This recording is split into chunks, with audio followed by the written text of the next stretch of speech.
ITM SLS Baroda યુનિવર્સિટીમાં 20 નવેમ્બરથી 28 December સુધી ટેરાકોટા સ્કલ્પચર કેમ્પનું આયોજન કરવામાં આવ્યું હતું, જેમાં તમિલનાડુના 11 માટીના કલાકારોએ ભાગ લીધો હતો, જેમની આગેવાની કરી હતી ઠંગૈયા વેલારે, જેમને ભારત સરકાર દ્વારા રાષ્ટ્રીય પુરસ્કારથી સન્માનિત કરવામાં આવ્યા છે। આ તમામ કલાકારો જેઓએ ફક્ત ભારતમાં જ નહીં પરંતુ અન્ય દેશોમાં પણ કલાનું પ્રદર્શન કર્યું છે। આ કલાકારો જેણે ભારતના અનેક મ્યુઝિયમમાં તો પોતાની કલા પ્રદર્શિત કરી જ છે, પરંતુ સાથે સાથે જાપાન, ફ્રાન્સ જેવા 12 જેટલા દેશોમાં તેઓએ પોતાની કલાનું પ્રદર્શન કર્યું છે। આ કાર્યક્રમના મુખ્ય અતિથિ પ્રખ્યાત કવિ અને કલા વિમર્શક શ્રી પ્રયાગ શુક્લા રહ્યા, જેઓની હાજરી આ કાર્યક્રમને ઉર્જાવાન અને યાદગાર બનાવ્યો। શ્રી પ્રયાગ શુક્લાએ પોતાના પ્રવચન દરમિયાન કહ્યું કે ટેરાકોટા આદર્શ રૂપે મૌન કળાનું પ્રતિનિધિત્વ કરે છે, જેનો દરેક શિલ્પ એની અનોખી વાર્તા કહે છે। કલાકારોએ આ કાર્યમાં શ્રમ, સમય અને પ્રેરણાને રોકીને કળાનું એક અનોખું મંચ પૂરું પાડ્યું છે। કારીગરોએ 40 દિવસના સમર્પિત પ્રયત્નો પછી આદરણીય તમિલનાડુ દેવતા અય્યાનાર અને તેમના દૈવી દરબારને દર્શાવતી 37 જટિલ ટેરાકોટા શિલ્પો સફળતાપૂર્વક તૈયાર કરી છે। આ પરંપરાગત માટીના કારીગરો શિલ્પો બનાવવાની વિશિષ્ટ પદ્ધતિનો ઉપયોગ કરીને બનાવેલ શિલ્પો ધરાવે છે। આ ટેરાકોટા સ્કલ્પચર કેમ્પમાં માટી બનાવવા માટે તળાવની કાળી માટી કે જેમાં દળ ન હોય, કાળી માટી જે ખેતરોમાં ભેળવવામાં આવે છે, અને લાલ માટીનો તથા ચોખાનો ભૂક્કો અને લાકડાનો વહેર જેનો ઉપયોગ કરવામાં આવે છે। આ તમામ મૂર્તિઓ 4 ફૂટથી લઈને 14 ફૂટની છે। ટેરાકોટા શિલ્પ પ્રક્રિયાને અનુસરીને જેમાં માટીની કાળજીપૂર્વક તૈયારી, ઝીણવટભરી વિગતો અને ભઠ્ઠામાં ફાયરિંગનો સમાવેશ થાય છે। આ શિલ્પો તમિલનાડુના સમૃદ્ધ વારસા અને કારીગરીનું ઉદાહરણ આપે છે। તમિલનાડુના ગામડાઓના રક્ષક દેવતા ગણાતા અય્યનાર ભક્તો દ્વારા ખૂબ જ આદરણીય છે, જેઓ તેમની ઈચ્છાઓની પરિપૂર્ણતા માટે તેમને પ્રાર્થના અને વિનંતીઓ કરે છે। આ શિલ્પો ટેરાકોટા કલાત્મકતાના કાયમી સાંસ્કૃતિક અને આધ્યાત્મિક મહત્વનો ગહન પ્રમાણપત્ર છે। આઈટીએમ એસએલએસ બરોડા યુનિવર્સિટીએ આ ઝડપથી અદૃશ્ય થતી કલાને પ્રોત્સાહન આપવા માટે અને સાચવવા માટે પણ કટિબદ્ધ છે। ये सब कलाकार हैं, इनको हम कारीगर या कोई शिल्प कुशल व्यक्ति नहीं मानते। ये संभव ही नहीं है अगर ये कलाकार न होते। आप सब कुछ भूल जाइए, इतिहास भी भूल जाइए, हालांकि बहुत लंबा इतिहास है। खाली इनकी उपस्थिति को देखिए, वो क्या है, वो क्या बोध है। मैं बैठे बैठे देख रहा था वो जो बोध पहुंच रहा है रक्षा का, रक्षा करने वाले का, उत्तरदायित्व का, और जो उनकी मुखमंडल में सभी के, वो जीव हो, मनुष्य हो, जो एक तरह की आभा है।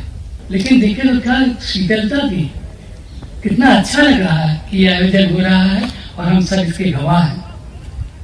इन सारे कलाकारों को सम्मान करने का अवसर आपने मुझे दिया, ये मेरे लिए बहुत बड़ी बात है।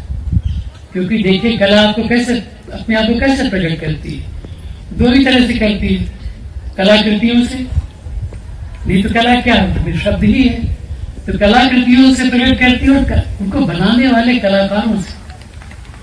तो आज तो दोनों का अवसर है कि वो हैं, हम उनको सम्मानित कर रहे हैं, उनका काम देख रहे हैं।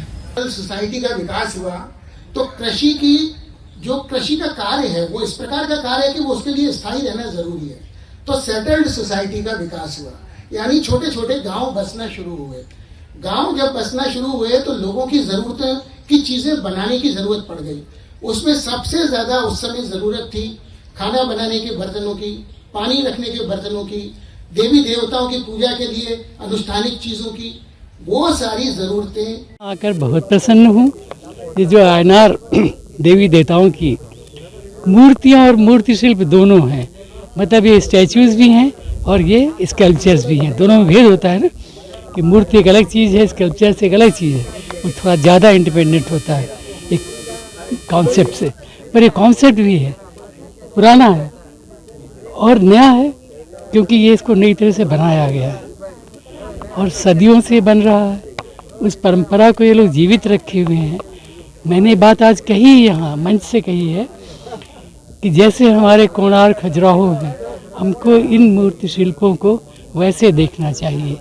ये हमारे स्मारक है, इनको लोक कला की तरह न मत देखिए, कला की तरह देखिए, और कला की तरह ही आप समकालीन कला को देखिए, आधुनिक कला को देखिए और इनको भी देखिए और एक साथ देखिए क्योंकि इसमें कहीं कोई फर्क नहीं है। इनकी कलात्मक ऊंचाई उतनी ही बड़ी है। इनकी एक एक मुद्रा आप देखो, हैं? वो चाहे जीवों की हो चाहे मनुष्यों की हो, उनकी उपस्थिति देखिए वो कैसे आपको खुशी से और आनंद से भर देती है। कैमरे में सब आ रहा होगा ना, आप दिखाओगे ना, बस तो दिखाना ही काफ़ी है, उनको देखना ही काफ़ी है, आप देखते रहो। टेराकोटा की जो कला है, टेराकोटा यानी मिट्टी की पकाई हुई मूर्तियाँ बनाना, ये जो कला है भारत की सबसे प्राचीन 5,000 साल पुरानी एक कला है। और इस कला को अभी जो है ITM यूनिवर्स जो है वो प्रोत्साहित कर रहे हैं अपने सिंपोजियम कैंप के माध्यम से। इस कैंप में यहाँ पर हमने करीब 40 मूर्तियाँ जो है वो बनाई हैं। आयनार का देवलोक बनाया है। ये जो कला है इसके माध्यम से हम भारतीय प्राचीन शिल्प परंपरा और भारतीय संस्कृति को नई पीढ़ी तक पहुंचाना चाहते हैं, क्योंकि जब तक नई पीढ़ी के बच्चे, कॉलेज के बच्चे देखेंगे नहीं कि हमारी परंपराएं क्या हैं, हमारे शिल्प कौशल पुराने समय से क्या है, तब तक वो उसके आगे की कदर कैसे करेंगे।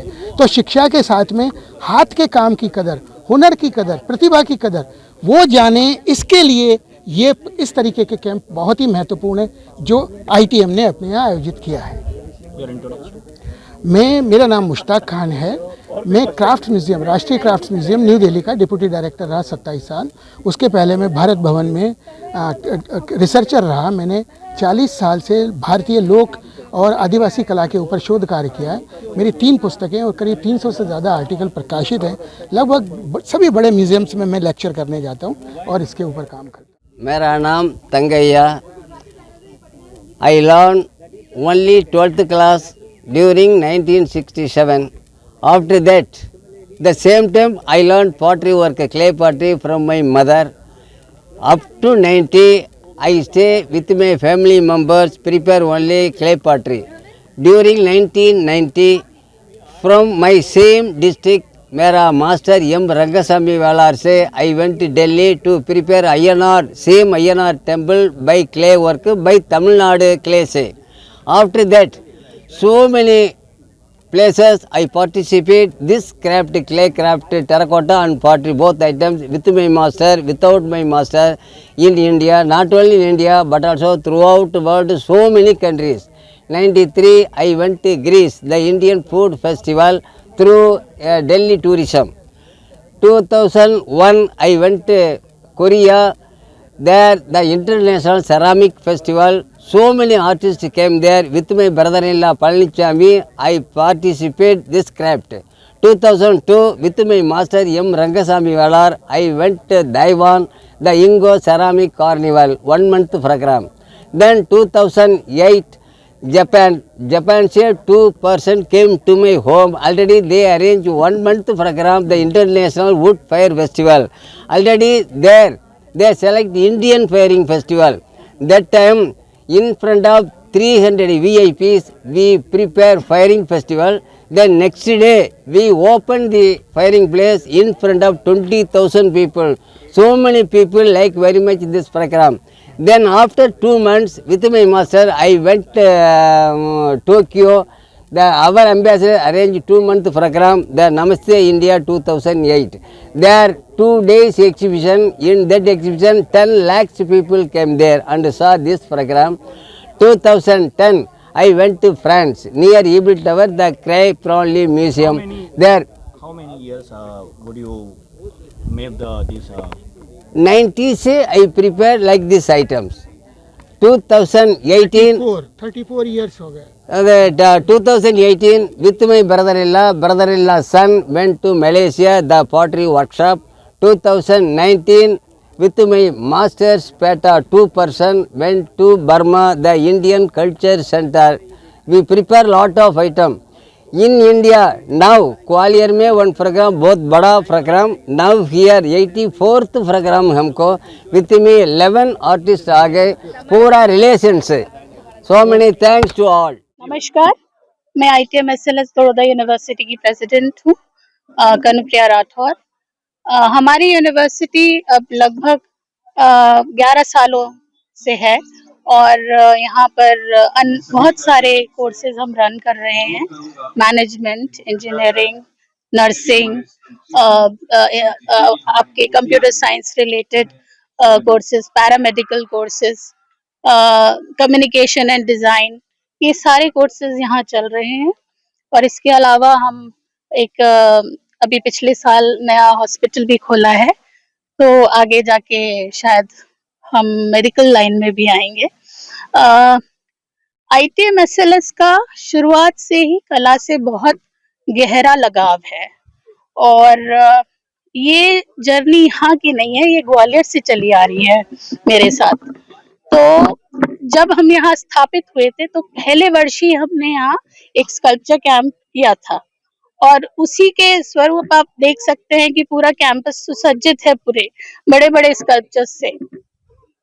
मेरा ऐसा मानना है कि किसी भी यूनिवर्सिटी कैंपस में अगर आर्ट नहीं हो तो उसकी सोल नहीं होती है। तो बच्चों को आर्ट जानना चाहिए, भले ही वो उसमें प्रोफेशन ना बनाए अपना, पर आर्ट से उनको रूबरू होना चाहिए। ये उनके जीवन में रस डालती है एंजॉय करने का।